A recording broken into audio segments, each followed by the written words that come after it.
Final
Welcome in, everybody. It's just the Final Judgment here with Tony Jigsaw Cutillo, brought to you by Heat Ratio Sports, Win Daily Sports, and as always by our flagship sponsor of the show, SEObrand.com, the place where all analytics begin. Now, I was ready to do a post-game show tonight. We were ready to do a typical post-game World Series Game 3, but guess what? It's postponed. I guess they didn't want a remake of Tampa Bay and Philadelphia or Philadelphia and San Diego. Listen, I'll be honest with you. I'm okay with it, but it should have been made so much earlier than the decision was made. I'm sorry. Should have been that decision should have been made much earlier, and it could have been made. Just a lot of indecisive people that want to just make that money, okay, and they waited and waited and waited, and listen, they had egg on their face, in my opinion. I'm sorry. They should have waited. I mean, they shouldn't have waited. They should have done it earlier. Adam checking in said, "What's up, Tony?" Yeah, listen, Adam, you're right. Jalen and AJ Brown a beast, beast handle. So we're going to talk about that. Philadelphia Eagles 7-0. We're going to talk about, is this an advantage or a disadvantage for the Philadelphia Phillies in Game 3? What does this do for now the pitching rotation? What do you think? And getting back to the Eagles, man, listen, Jalen Hurts and AJ Brown, absolutely. The team is 7-0, but I have to ask the question because we were on this show several weeks ago, and I know for one, even myself, I specifically said that, guess what? There's nobody I'm worried about in the NFC. Nobody scares me in the NFC. All these teams, nobody scares me in the NFC. And then what do the Niners do? John Lynch goes out and makes a tremendous trade for CMC, Christian McCaffery, and Christian McCaffrey is just doing Christian McCaffrey things. And I'm telling you something. Number one, that is the perfect match for Christian McCaffrey. And number two, that just took the 49ers from like literally mid-tier to elite level. And you just saw, if he could stay healthy, what he's going to be able to do in that offense. So I need to ask, your judgment on that. Are you worried about the San Francisco 49ers? Because I'm damn sure worried. And I think that's what we have to start looking ahead a little bit. Who's going to be that competition and knock us off our block? And I think that's an issue. Also, little NBA talk. Tyrese Maxey, again, budding superstar, 28 points on 22 shots tonight. Unbelievable. James Harden, 23 points, 17 assists. 17 assists. 17 assists. And the question I have is, why does it seem like Tyrese Maxey plays better when Joel Embiid isn't on the court? It's just weird. It's just a weird scenario. And then, again, please do not twist my words and think I'm saying, oh, no, we need to get rid of Joel Embiid or anything like that. No, what I'm saying is Doc needs to do a better job to figure out why Tyrese Maxey looks like he's less frustrated on the court when Joe is not there. Tyrese Maxey cannot be the third scoring option anymore.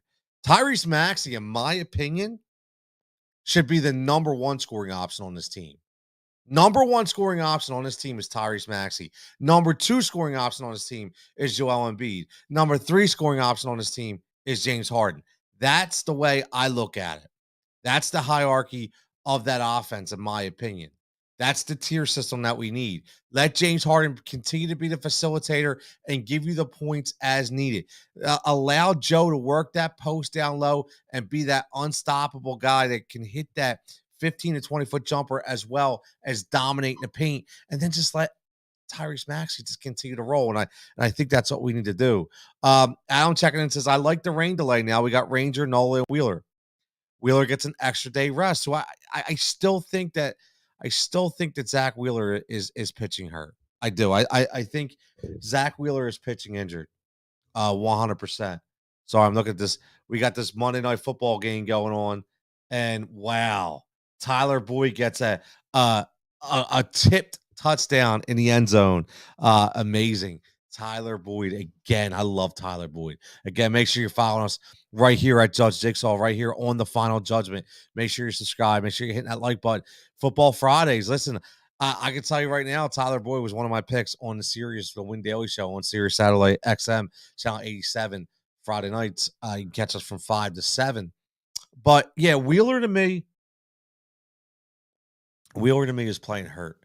And I don't mean leg hurt. I mean the lack of velocity in his arm. I think if you remember, he took some time for a while to kind of be on the DL and to regain his form with the forearm. And I think now we're seeing possibly, listen, it's a long season, right? It's a lot of pitches. And I think quite possibly this could be an issue, right? It's something that we definitely have to monitor. But I'll tell you what, I was ready for Noah Syndergaard. I was ready for Thor tonight.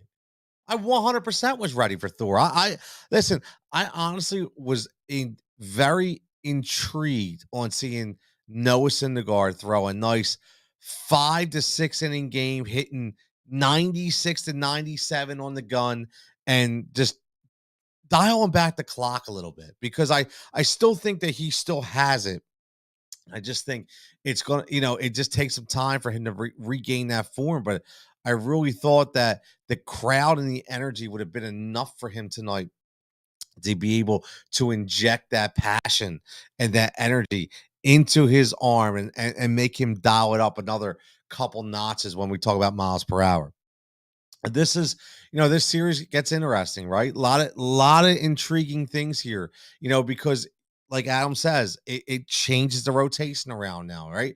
Now we have Ranger Suarez, right? Then we go Nola, then we go Wheeler, and then again, and possibly, you talk about a game 6, Syndergaard, Kyle Gibson. I mean, honestly, let me ask you something, because I got a question. I mean, is that really an advantage? I mean, honestly, is that really an advantage? Because I'm going to tell you something right now, and now you have Ranger Suarez set up the pitch game 7. I don't really know if that's an advantage. And this is nothing against Ranger, and this is nothing against Kyle Gibson and Noah Syndergaard, but I was ready for Noah Syndergaard to pitch game 3.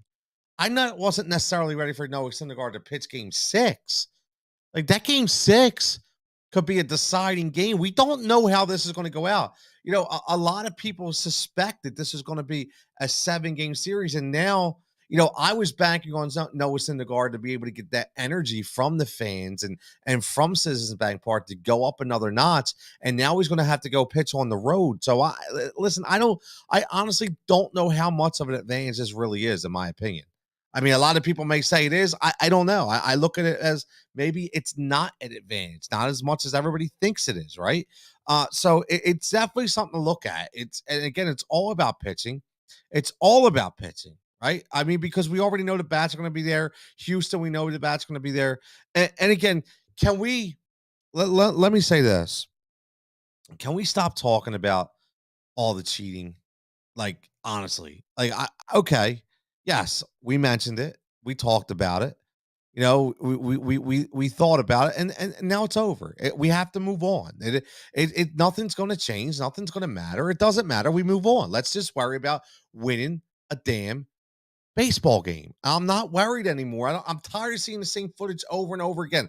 Tired of hearing about it over and over again. It's not going to make a difference. So please, people, just move on. Let's move on. Okay, and let's worry about winning a goddamn baseball game. That's what we had to do. Rich says now, well, Rich agrees with me. See, I actually think it might be a disadvantage. Rich, I completely agree. So what I'm saying, I don't. Everybody thinks this is such an advantage to me, and I honestly don't know why. Explain to me why. And, okay. Are you going to say because you get the extra rest for Zach Wheeler? All right, I'll give you that. But again, now I fully expect this to go 6 games, right? At least 6 or 7. I said that 6 or 7. And again, I can't just be homer bias here. I have to look at this realistically. And Houston Astros are a very good baseball team. They were the best team in baseball. Simple as that. They're not just going to lay down and get swept. I mean, listen, it'd be great if they do, but I'm just saying that I feel it's going to be very hard to do that. And again, Rich says, I definitely like Nola tonight here at home rather than on the road. And that's the thing. Like, Noah, not Nola, Noah. And that's what I said, Rich. I completely agree. Right?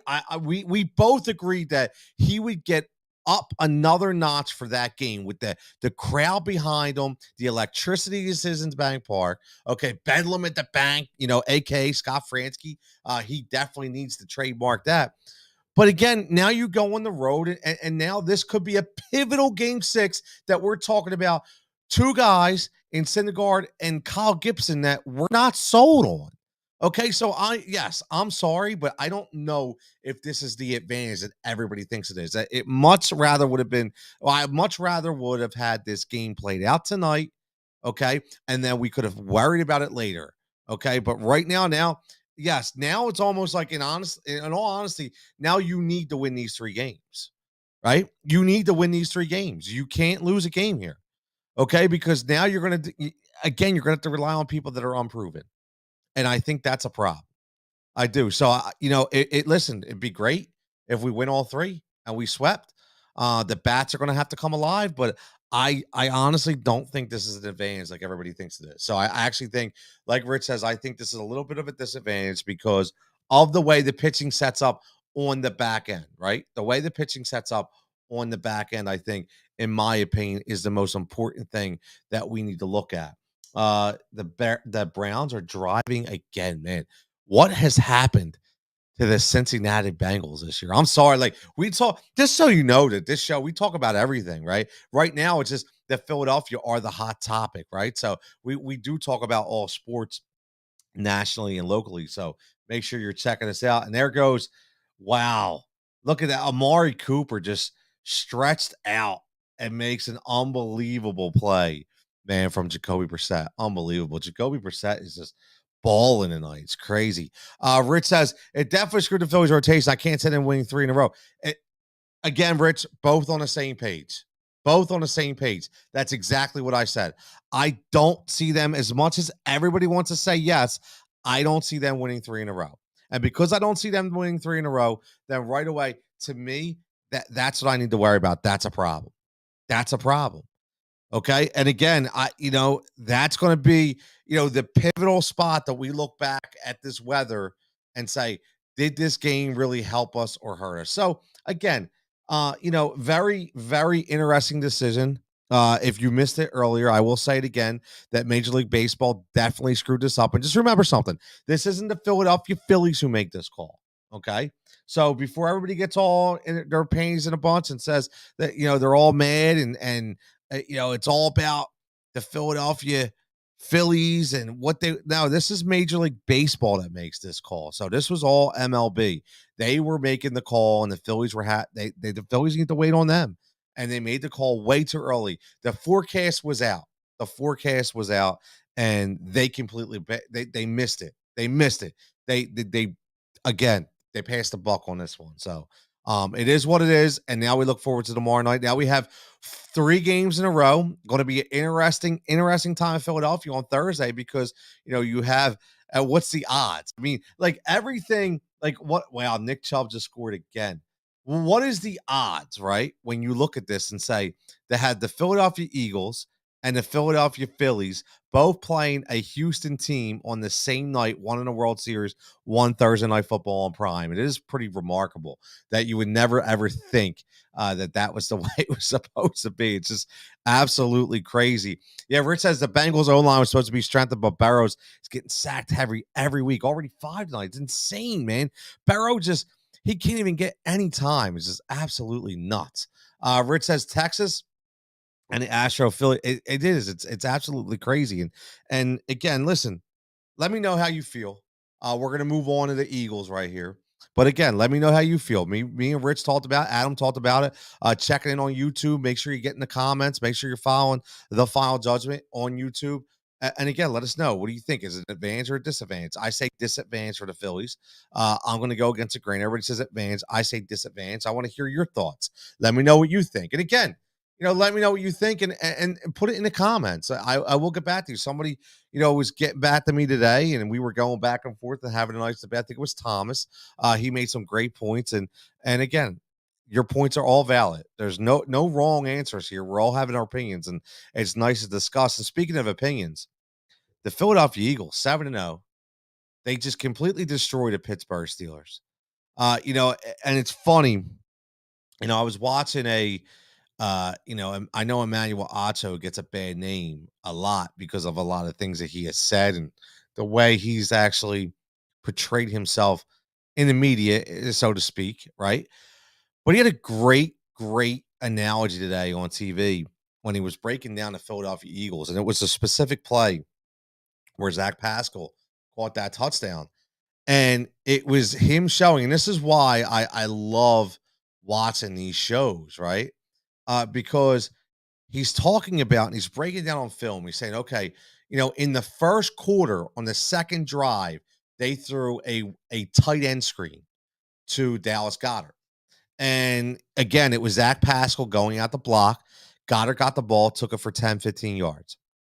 And Pascal or Acho makes a great point. He says, listen, the Philadelphia Eagles are playing chess while all the other teams are basically playing Monopoly, because all that play did was not only did it give you positive yardage and get you a first down, but that play set up the touchdown.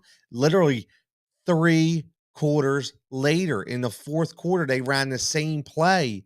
And because they ran the same play, the play, though, was the first play was to set up the second play, which was the home run, where the guy thought Pascal was going to stay in and block, and the catch was going to Goddard. He jumped the route, left Pascal wide open, and lo and behold, end zone touchdown. So the Philadelphia Eagles, and whether it be Shane Steichen, whether it be Nick Sirianni, whoever it is actually one step ahead of every NFL football team right now.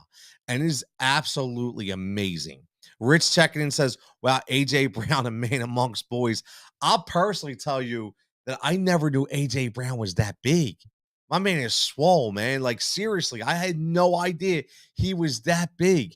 I mean, he is on another level. He's got that TO kind of physique, man. He really does. And somebody checked in probably about 3 months ago when the Philadelphia Eagles after they made this trade, and I was on here, we were talking about it, and I said, who does he remind me of? And somebody, I can't remember who it was, said the name Anquan Bolden. Said A.J. Brown reminds him of an Anquan Bolden, because Anquan Bolden was so tremendously strong and gifted as a wide receiver. And again, we know the kind of numbers he put up in Arizona and Baltimore, right? He was an absolute beast. And again, A.J. Brown has that same kind of moxie and that same kind of physique. And he's able to run crisp routes. Listen, he was double covered almost the entire game, and he still managed to put up monster numbers and catch the ball in the red zone between 2 defenders. It's absolutely ridiculous what he's been able to do. And how about Jalen Hurts' balls dropped on a dime, man? His throws were dropped on a dime.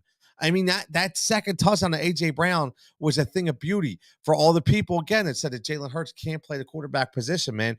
All you need to do is watch that one throw to show how he has evolved and worked on his game. I mean, we're talking about a $45 million quarterback, man. We're talking about a $45 million quarterback. He's going to command that kind of loot, man, in the offseason. I'm just telling you, that's what we're looking at. And again, I said week 7 that this is when we would know. And I think we're at it right now. I think that game just put everything in a full circle to be able to say, yes, he is our quarterback of the future. So for the Philadelphia Eagles, he is that quarterback of the future. Rich says those last two Brown TDs they were dropped on a dime, man. I mean, they were unbelievable. Adam says Jalen Hurts put them passes right where AJ Brown could catch them. Oh, I said Jalen improved his throwing. It's unbelievable what he's been able to do. Rich says good comparison with Bolden. I think Brown, yes. And that honestly, Rich, that's a good point. I think he's definitely definitely stronger. I mean, definitely faster than Anquan Bolden. I do. But who he could remind me of is kind of like a Thomas.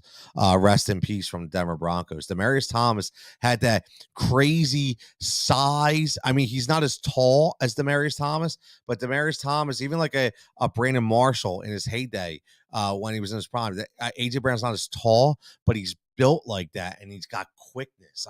I mean, it makes him elusive, and it's just something that you don't see. I mean, we talked about, we had one of the best ever in TO, luckily for a few years here in Philadelphia, and we saw what he was able to do on the stage with that kind of physique and that kind of speed and that kind of route running. It's just tremendous, and we're kind of seeing it all over again. But the question I have to ask you guys is, and again, this is another judgment. Wow, T. Higgins just scores. Wow, now all of a sudden we're gonna get the garbage touchdowns here for the Bengals. T. Higgins jumps up and scores. So all you fantasy football people out there, all you sports betting people, there you go. You got a T. Higgins touchdown and a Tyler Boyd touchdown. So 2 receivers that we're going to pick up for Jamar Chase. You got them right there on Monday Night Football. Adam with a real good one says Ocho Cinco. He's got the Chad Johnson comparison, which is another good comparison. I think A.J. Brown's a little bigger, but definitely with that same kind of elusiveness and speed that Ocho Cinco definitely did. But speaking of speed and speaking of physiques and strength, again, we have to start talking about Christian McCaffery and the San Francisco 49ers. Okay? When that trade went down, the first thing I said was, wow. Like, I wasn't even thinking, this was just as a football fan, as a fantasy football analyst, as a sports betting analyst. I sat there and I said, holy hell, man. Like, Kyle Shanahan just got the best player he could ever get out of the backfield.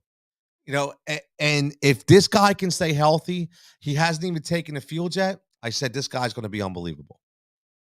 And again, what does he do? He's unbelievable. First person since LaDainian Tomlinson to rush, receive, and throw a touchdown in the same game. His first game as a San Francisco 49er. I mean, honestly, it looked unstoppable. Unstoppable.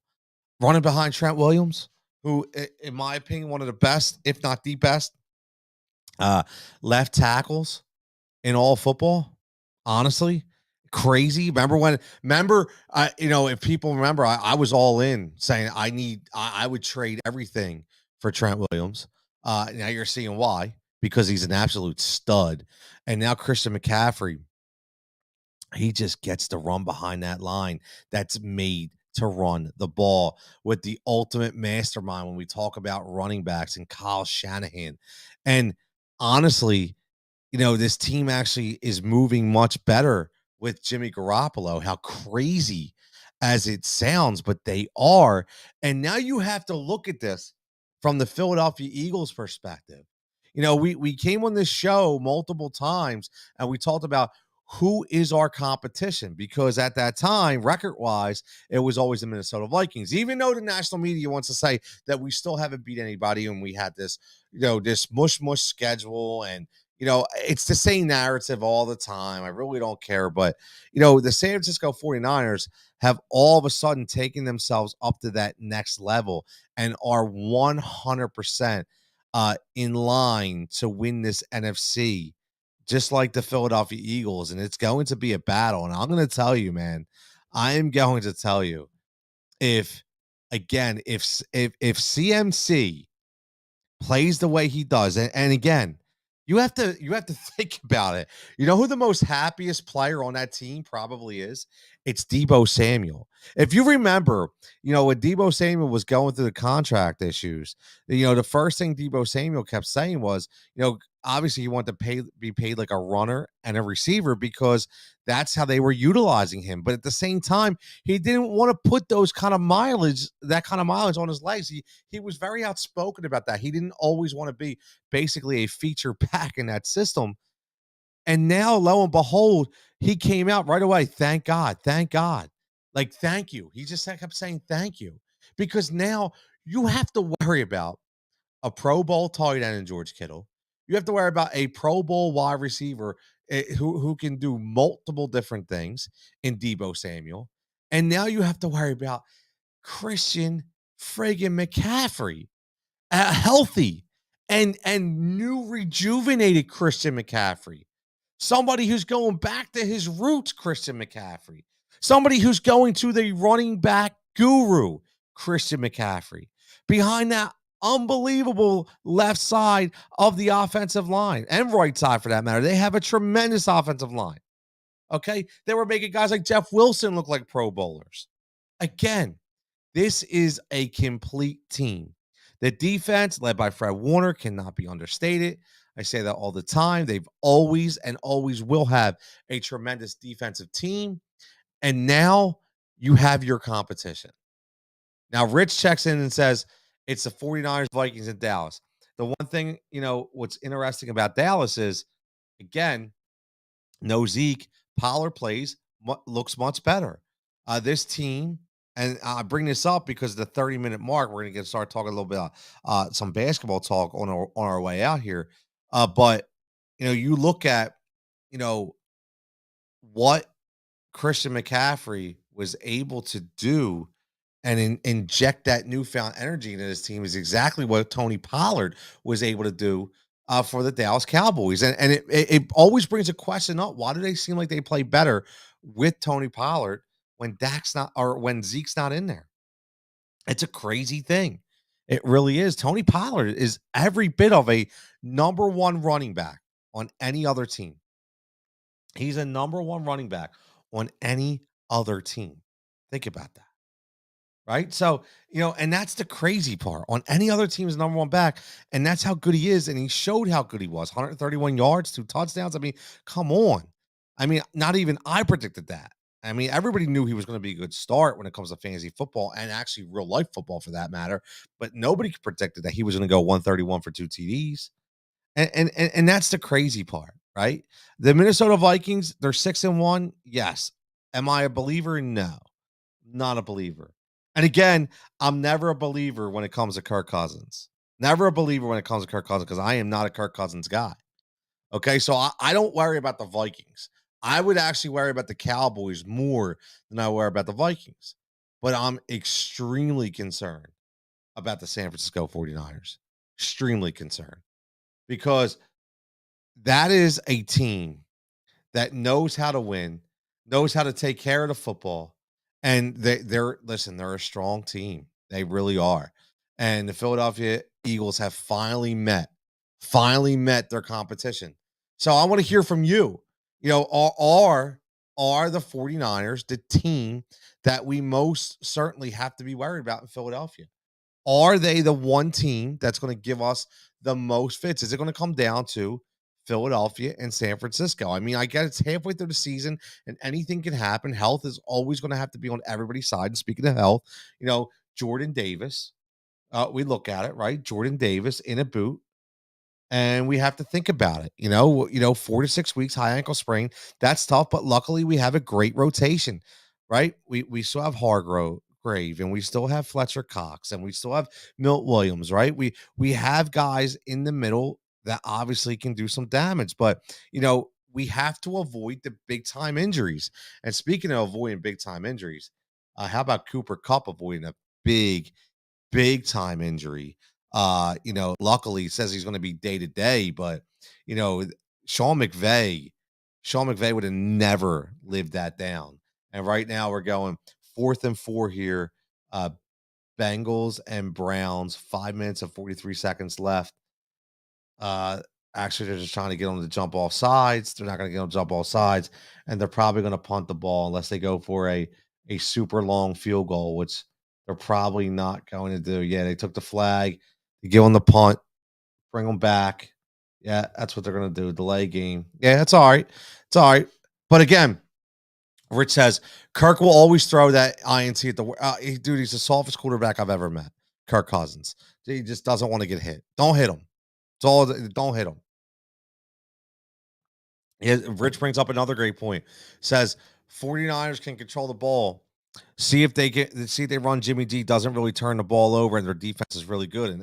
And that's my issue, man. That's what I look at. I look at that team and I say, on all facets of the game, they're pretty damn good. So I think right there we've met our match right there. That's going to be our competition. But you know, what I saw a complete team, and I know everybody says they took their foot off the gas a little bit.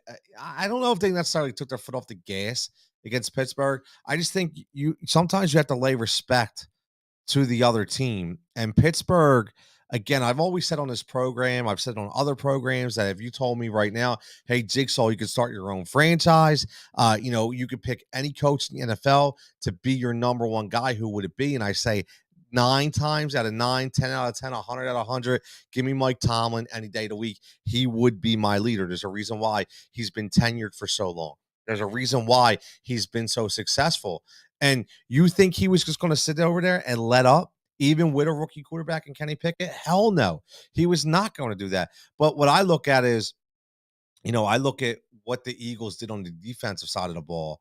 Again, I know it's a rookie quarterback, but again, they got after Hassan Reddick, just showing that he's an absolute beast finally, right? We talked about that. Like, after the first couple games, learn his role, let him then get in his role. Listen, CJ Gardner-Johnson, again, unbelievable game coming up and snipping out a couple of those plays, getting a sack on a corner blitz. I love it. It was absolutely tremendous.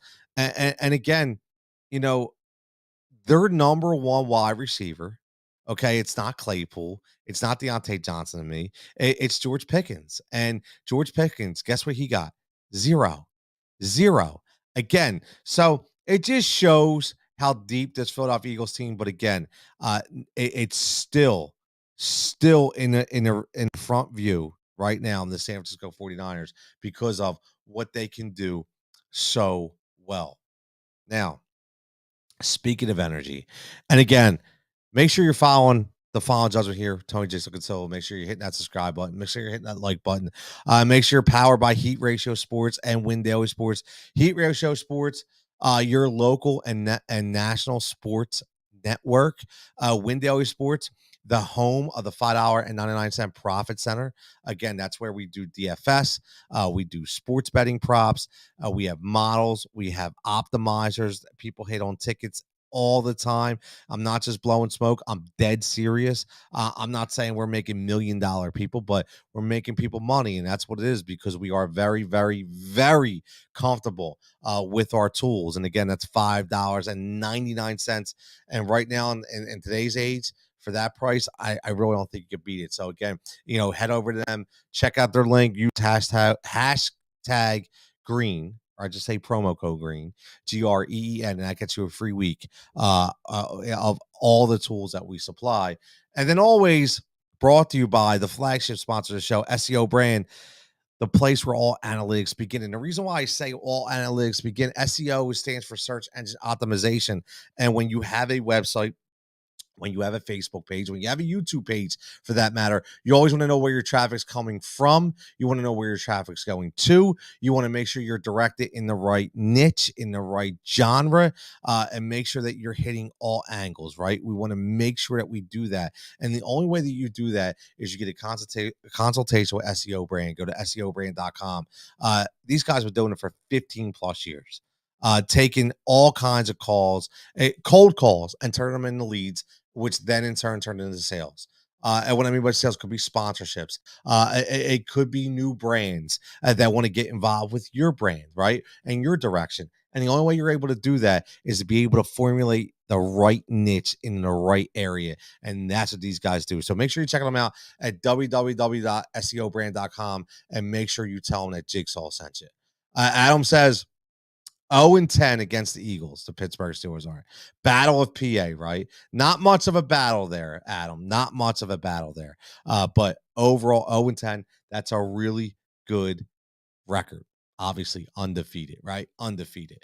But let's swing over. And again, get in the comments. Let me know how you feel because a lot of people are going to watch this on replay, which is fine. I do this late at night because it's not for everybody. Everybody's not always up, but I do this late at night because this works around me and my schedule. And it also affords people to watch this and listen to it on their way into work tomorrow, right? Or on their lunch break, whether, and again, we are podcasting, iTunes, Spotify, wherever you get your podcast from.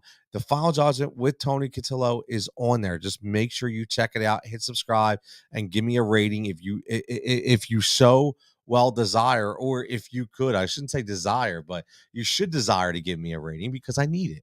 Now, anything you could give me would be greatly appreciated. But let's swing over to the Philadelphia 76ers before we get out of here. Let's swing over to the Philadelphia 76ers before we get out of here. And the reason why I want to do that is because we haven't spent a lot of time on them, and I just want to bring them up. I don't want to spend a lot of time because I haven't analyzed them as much because, listen, I don't want to say that they're a forgotten team because shout out Union going to their first ever MLS Cup for Major League Soccer. Rich, I know you were probably watching, but, Talent Energy Stadium was rocking. Obviously rocking. That place was electric. Go 3-1 win by the Union. Again, another Philadelphia team really that don't get their just due. That's just unbelievable right now. The city of Philadelphia. And again, the Philadelphia 76ers go in and they beat Washington tonight. But again, Tyrese Maxey, 28 points in 22 minutes. And then James Harden, 23 points and 17 assists. And the reason why I bring this up is because why does it feel like, in my opinion, that Tyrese Maxey just plays better without Joel Embiid in the lineup? And again, this isn't the bash Joe. This is more of a coaching scheme issue, in my opinion, right? Like, I watched a few games in the beginning when they looked really off, and Tyrese looked extremely frustrated, and he wasn't as involved.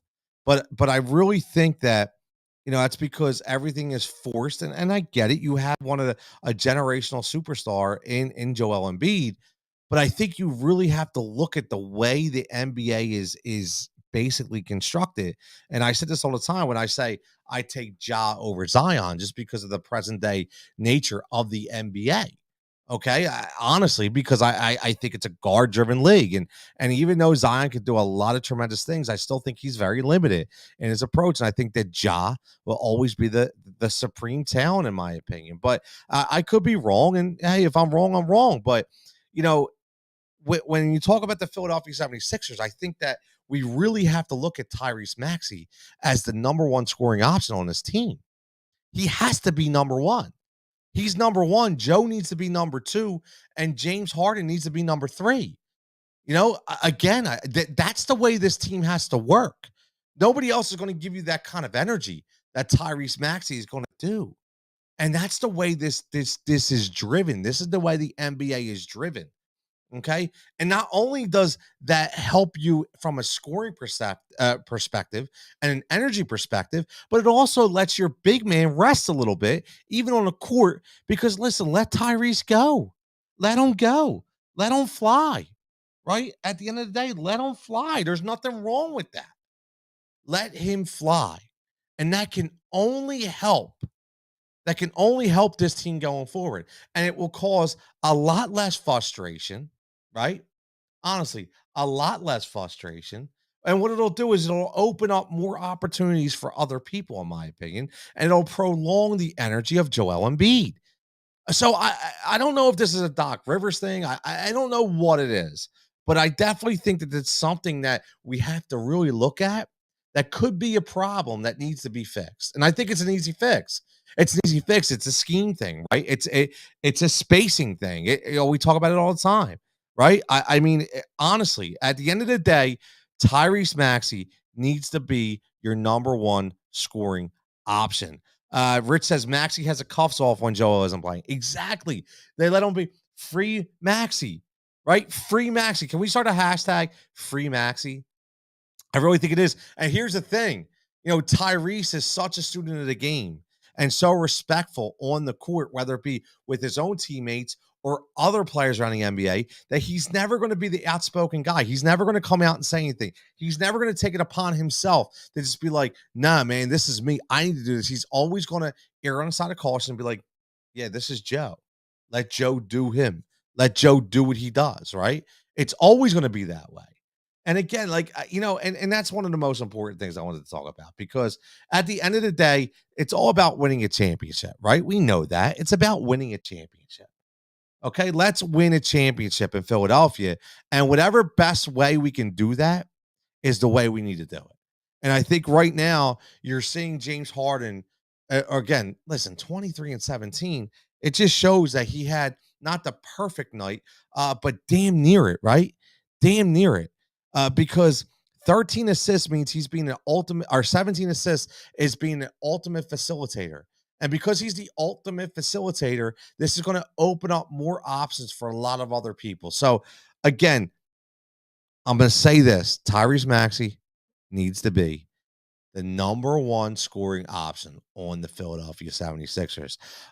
Rich says this can help Joel because he will be able to not garner as much double teams if Maxey is the primary scorer. Exactly.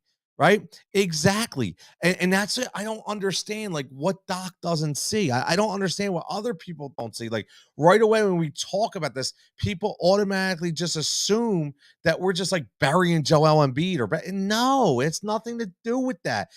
Again, all this has to do with is doing the best thing for the Philadelphia 76ers, and honestly, the best thing for Joel Embiid, which would be Tyrese Maxey to be the number one scoring option.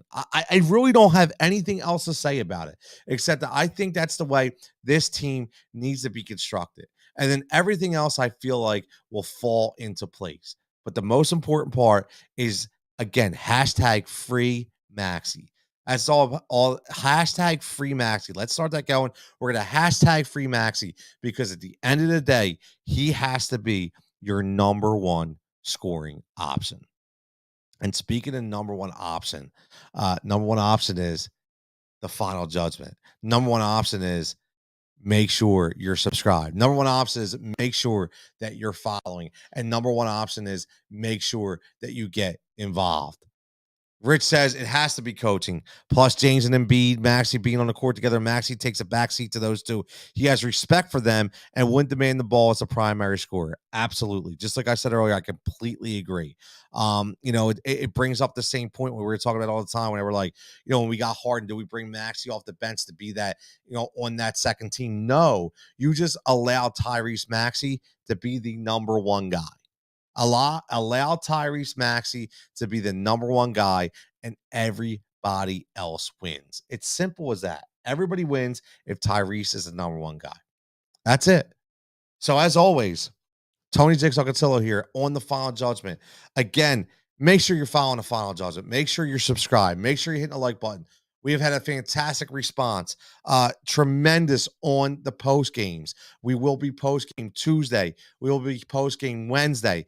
We will be post game Thursday and Saturday and Sunday if necessary. We will be here, so make sure you're checking us out. We always have a very lively crowd checking in from all angles, doing some big things here on the Final Judgment. So make sure that you are tuned in. But again, leave these judgments here. Again, are the 49ers, judgment number one, are the 49ers the main competition? And are you worried? Number two, is this an advantage or a disadvantage for the Philadelphia Phillies by getting this game postponed? And number three, should Tyrese Maxey be the number one scoring option for the Philadelphia 76ers?